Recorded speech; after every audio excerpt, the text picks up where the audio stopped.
Welcome to the Talkin VAWLS Network. My name is Boogie Bentley. Want to talk a little recruiting, particularly at the running back position, a position that, we've all talked. It seems there is a struggle to get one of the top running backs committed to this football program. We go back and look at the class of 23, and yeah, you added Cam Seldon, which was a nice pickup, but he's listed as an athlete. Was he going to play wide receiver? Was he going to play running back? He's starting spring at the running back position. But outside of that, you go look at Deshaun Bishop, how his recruitment played out. Kind of strange, man. Coastal Carolina, App State, and Tennessee, one of the lowest rated prospects that committed to Tennessee in the class of 23. Khalifa Keith, kind of the same thing. He's not an early enrollee. He'll be on campus this fall. But again, 3-star prospect, kind of lower rated. I like hearing that Deshaun Bishop is having a pretty good spring. I like hearing that he's had a couple of good scrimmages. Josh Heupel has spoken his name a couple of times after those scrimmages, praised him for what he's done during the spring. I'm excited about this running back room in general. Can Jabari Small stay healthy?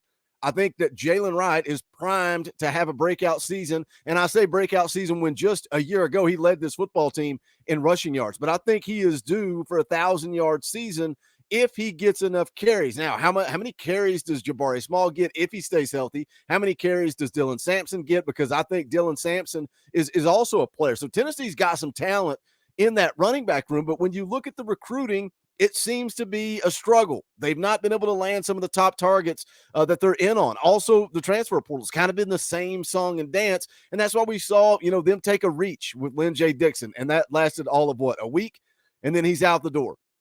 So what is it with the running back position? Why does Tennessee struggle recruiting there? Is it because the perception is that this is a pass-happy offense? I mean, we've all ran down the numbers. We've talked about it. Tennessee runs the football. So can they land some of these top targets? We go into the class of 24. Look at some of these guys that Tennessee is in on. I don't see anybody out there where Tennessee is just this big runaway front runner going to take this kid, no doubt about it. You had Jordan Marshall was on the board, committed to Michigan last month. You got Jarrett Gibson, Braylon Russell, and Peyton Lewis. All three of those guys are set for official visits coming up this June. Jarrett Gibson, #1 running back in the country. Can Tennessee land a guy like Jarrett Gibson? I think they're definitely in the mix, but everything seems to be Texas. You see the On3 recruiting prediction machine has Texas way out front, 93.2%. You go look at 247 Sports. The crystal ball is already in from Steve Wiltfong. Can Tennessee make enough moves there? Can they make enough of an impact? Can they show Jarrett Gibson this is not a pass-happy offense? You can come to Tennessee and have success. Also up there on the board for Tennessee, Braylon Russell, 4-star running back out of Arkansas, 6'2", 230 pounds. I really like his size. I like his body. I like what he brings to the table. Again, #3 ranked player out of Arkansas. But again, crystal ball predictions are in for Arkansas, but Tennessee definitely there in the mix as well. But a guy that I want to talk about is Peyton Lewis, and we've not talked a whole lot about him. We're going to get into it, but as always, you guys know what to do. Smash the thumbs up just below the video. That is quick, free, and easy.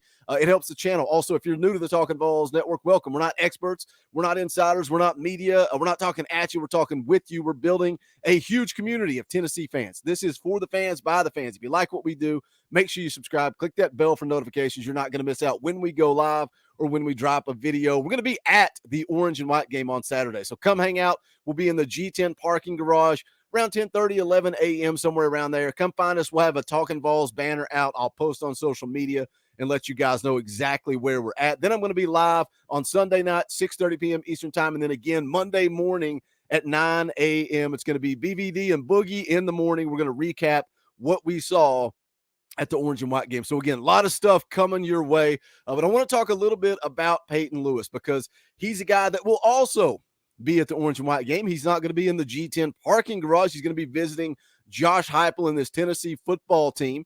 He's a guy that took his first visit back on March the 4th, first time on campus just a month ago. And then he's got an official visit scheduled coming up on June the 23rd. But he is going to be in town this weekend, taking in that Orange and White game. And, I get it. It's a spring game. It's a scrimmage. That's it. And some people, we had the show last night with Charlie Burris from A to Z Sports talking about what we are excited about in the Orange and White game. And some people, man, just don't like to have fun. I don't want to see anything in the Orange and White game. Boogie, let's just stay healthy. It doesn't matter. It's just a scrimmage. Yeah, it is just a scrimmage. But at the same time, it's football, and we get excited about football. It is what it is. But I think there is an advantage. Last year, the orange and white game, Tennessee had a bunch of visitors on campus, but there were no fans because of the renovations. I think it's big. I think it's big that the stadium's going to be opened back up. We're going to be allowed inside. I think there's going to be a lot of people there. I think a lot of people want to see Nico Iamaleava. So I think we have an opportunity to create a pretty good atmosphere for a running back like Peyton Lewis. He's a guy that you can see there on the screen. You can see the profile, four-star prospect, ranked as the number one player out of the state of Virginia, according to 247 Sports. And his rankings have kind of been trending up because he's been getting some more offers. You see there, 247 Sports actually has him as a top 10 running back in the country. He's got around 30 offers, and he's picked up a couple of extra SEC offers here over the last couple of weeks, adding Florida and Kentucky. So I think we'll continue to see his stock rise. I think Tennessee is in a good spot for him. One of the quotes that I loved, I absolutely love this quote. I saw it in an article from 247 Sports. This is when he was back on campus in March.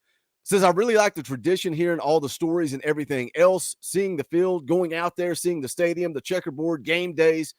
He says, I really got to come back here and see a game, but it just seems like a very unique place that you can't really experience anywhere else. That's what I really like about this place, and that's what stands out for me. For a young kid out of Virginia to come into Knoxville and see that Tennessee is something different. Tennessee is something special. Tennessee is something unique. Look, we get it. You and I understand. We live it. We breathe it. It's every single day of the year, 24/7. We live Tennessee football. Look, it's April.